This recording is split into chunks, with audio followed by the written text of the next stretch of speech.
Well, here it is after the polyurethane's set, and I started cleaning it up a little bit, sanding it down on the band sander, and I started fitting this in for the chisel, and I can see why it broke before, even with the short handle, because that's a mighty short cone in there, and there's not much support. So what I'm going to do is going to make an extension of that cone, and we're going to make a little pattern here.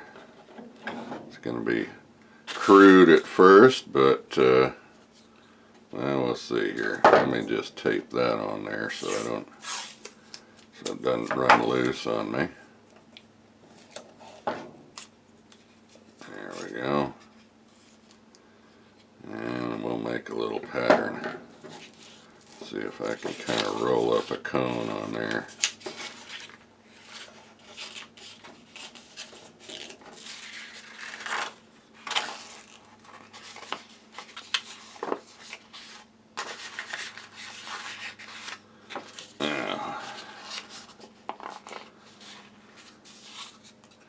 Actually, I think I'll tape that down a little right there, since it's wanting to move on me. Okay, there we go. We're starting to get somewhere.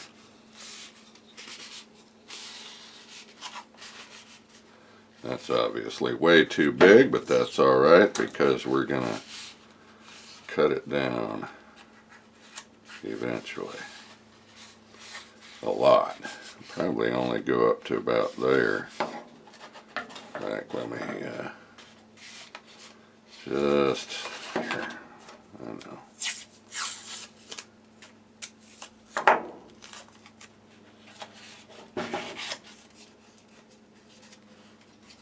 Let's see, there's that. So we probably want to go. Let me get a pen. Okay, right there's the start of the steel, so we go kind of like that. I'll refine that later, of course. I was just trying to, well, looks like I went off target.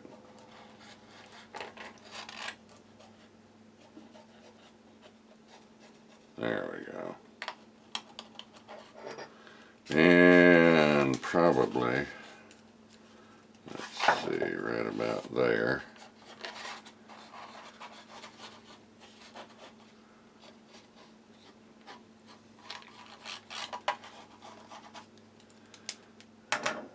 And let's see, get this.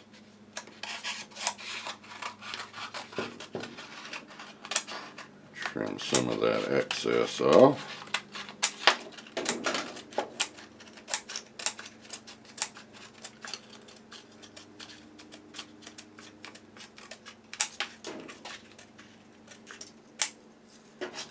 Alright.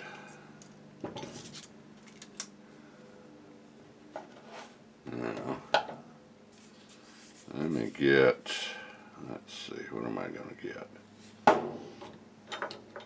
I want to eventually split it, because we're going to make it out of brass. And let's see, I don't want to ruin that nice razor edge. Let me get another little cutter. Alright, got a semi-dull one here.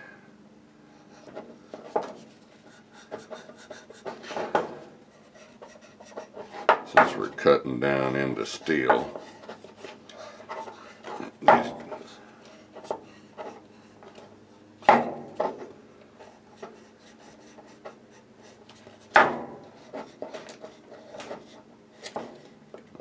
go.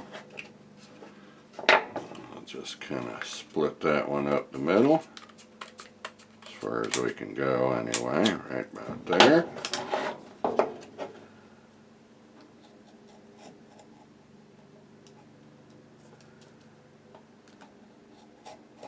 There we go.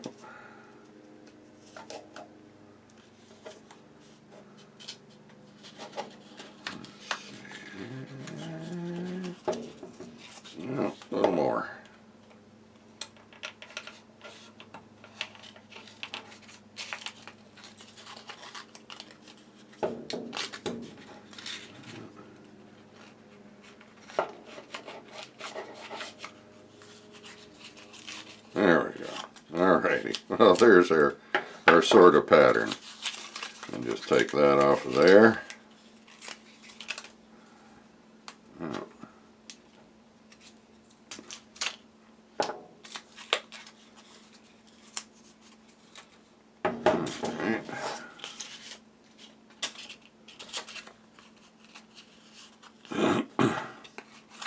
So that's going to be the pattern I want to cut out of brass, and then we'll be wrapping it around there. Probably silver solder it, and then we'll see where we go from there. That ought to give it some adequate support, but we'll see. Because the thing is you know, you're going to be torquing on it and don't want it splitting out. So, alrighty, well, it's brass time. I'll see you in a bit. As you can see by the array of tools out here, things have been happening, but they haven't been happening as I had originally planned. I had made a little pattern for the ferrule that was going to go around here, and I cut a piece out of brass and formed it. Had a ring mandrel forming it and doing all sorts of things, and I had to cut it down a little bit, but my intention was there's the thing formed, was originally to braze this to that. But then it occurred to me, well, silver solder actually, which is essentially a form of brazing.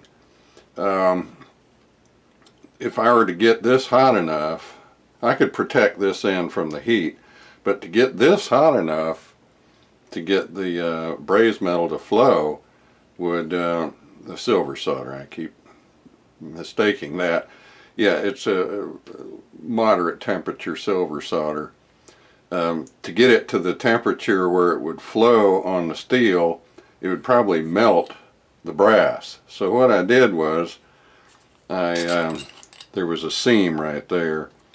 I just opened this up, opened the ferrule up and slid it down over the end of this, and closed it up again and just let it rest while I had the torch out, so that the seam was up here and more or less just barely in contact with the chisel, so it wouldn't be a heat sink for the silver solder. So that ended up being what I did, is that I was able to get this hot enough without melting it, and at the same time getting the silver solder to flow. So what I'm doing now is just filing off all the crud from the silver solder. It's, the borax flux is pretty rough on there, and I smeared some silver around, so I've been, let me get this thing, put a little mark on there. I think there it is. Yep. Have the thing formed on here, and just been using the handle itself as a mandrel to, you know, file some of the excess flux and silver solder off. Pretty ugly right now, but it'll end up being a sleeve that should stiffen it pretty well once I get it. I decided I'll epoxy it in there, since this isn't going to be taking any striking blows. It should be okay with epoxy. So, and that'll stiffen up. Well, I had that on there a minute ago. There, snug it down a little. So I've been working like that, filing off the excess.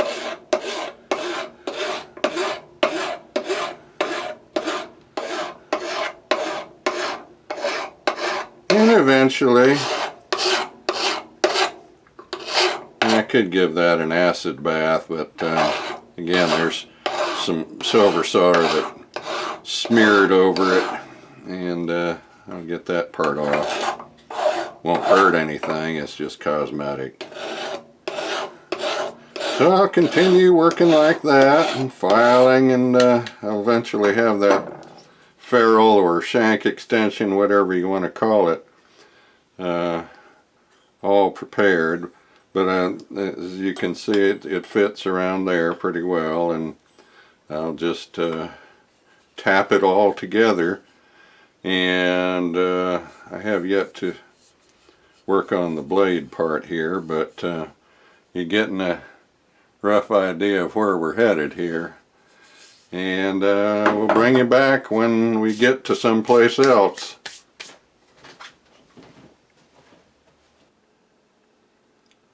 Well, I got the socket extension on here all trimmed up, and the reason it has such a rough look to it is that I decided to peen it to harden this extension. It's just brass, so it's going to give it a little extra stiffness. Plus, I crimped it right there, right around the original socket, so that the extension is now crimped and joined to the original socket. And now it's a question of cleaning it up some more. Still got to work on the blade part, and what I'm going to do is take this. That's just a abrasive brush, nylon with abrasive in it, and we're going to give it an initial hit with this and see what we've got here.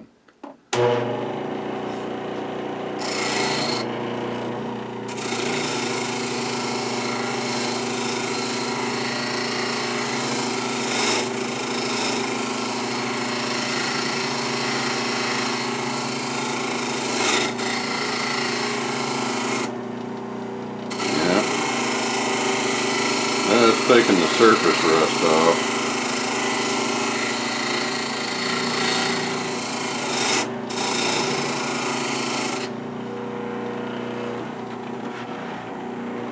I ought to clamp that down really, but we'll see how well I can do just holding it.